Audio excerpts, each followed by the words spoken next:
আসসালামু আলাইকুম ভাই ভাই বাইক ওয়ার্কশপের পক্ষ থেকে নতুন আরেকটি ভিডিও জানাচ্ছি শুভেচ্ছা অভিনন্দন। তো এটা হচ্ছিল হিরো এইচএফ ডিলাক্স বাইক। তো এই বাইকটির যে সমস্যা হচ্ছিল সেটা হচ্ছিল কার্বোরেটর টুইনিং বা কার্বোরেটর এক্সস্ট।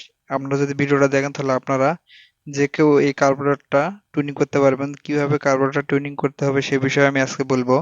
তো আপনারা চলুন ভিডিওটা শুরু করি। তো এই বাইকগুলোর একটা সমস্যা হয়, তেল বেশি খায়, স্পার্ক প্লাগ কালো হয়ে থাকে এবং স্টার্টের ঝামেলা করা এবং স্টার্ট বারবার বন্ধ হয়ে যায়। এই বিষয়ে আজকে বলবো। তো আপনারা ভিডিওটা ধৈর্য সহকারে দেখবেন। ভিডিওটা আমি বেশি বড় করব না, অল্পতে সবকিছু বলবো। তো এটা হচ্ছিল বাইকের চোখ, এটা যদি উপরের দিকে থাকে সেক্ষেত্রে এই ধরনের সমস্যা হতে পারে। তো চোখটা কিন্তু নিচের দিকে থাকবে, অর্থাৎ নিচ পাশে থাকলে চোখ বন্ধ আর উপরের দিকে থাকলে চোখ হবে।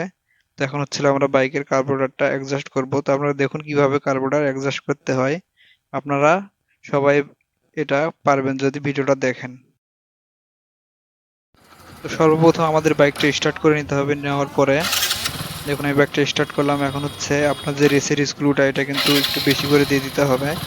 দেওয়ানোর পরে অপোজিট সাইডে যে আপনারা দেখতে পাচ্ছেন এই স্ক্রুটা, এটা হচ্ছে ফুয়েল এবং এয়ারের যে মিশ্রণ হয় সেই স্ক্রু। এটা আস্তে আস্তে লুজ দিতে হবে এবং লুজ দিতে দিতে এক সময় যেখানে বাইকের আরপিএম বেড়ে যাবে, অর্থাৎ আরপিএম হাই হয়ে যাবে বা আপনাদের বাইকটা জোরে জোরে চলবে, অর্থাৎ আমরা যে আরপিএম সেট করেছিলাম তার থেকে যেখানে বেশি জোরে চলবে সেখানে রেখে দিব।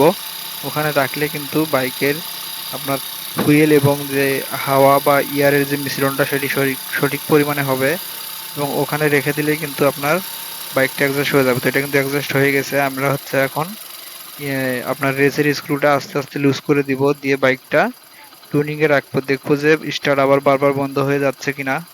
তো আপনারা হয়তো বুঝতে পারছেন, গিয়ার স্ক্রুটা যেখানে আরপিএম হাই হয়ে যাবে ওখানে রাখতে হবে, তাহলে কিন্তু বাইকের সঠিকভাবে তেল অ্যাডজাস্ট হয়ে যাবে। তো আপনারা হয়তো বুঝতে পারছেন। আর এই ভিডিওটা যদি আপনারা দেখেন, যে কেউ বাইকের তেল সঠিকভাবে অ্যাডজাস্ট করতে পারবেন বা কার্বোরেটর টুইন করতে পারবেন। তো এরকম ভিডিও পেতে ভাই ভাই বাইক ওয়ার্কশপের সঙ্গে থাকবেন। আমরা নিয়মিত এই ধরনের মোটরসাইকেল রিলেটিভ ভিডিও আপলোড করে থাকি, সেগুলো আপনাদের অবশ্যই হেল্পফুল হবে। আর আমার চ্যানেল নতুন দর্শক হলে চ্যানেলটা অবশ্যই সাবস্ক্রাইব করে দিয়ে আমার পাশে থাকবেন। তো ধন্যবাদ সকলকে, দেখা হবে পরের কোনো ভিডিওতে। সে পর্যন্ত সবাই ভালো থাকবেন। আল্লাহ হাফেজ।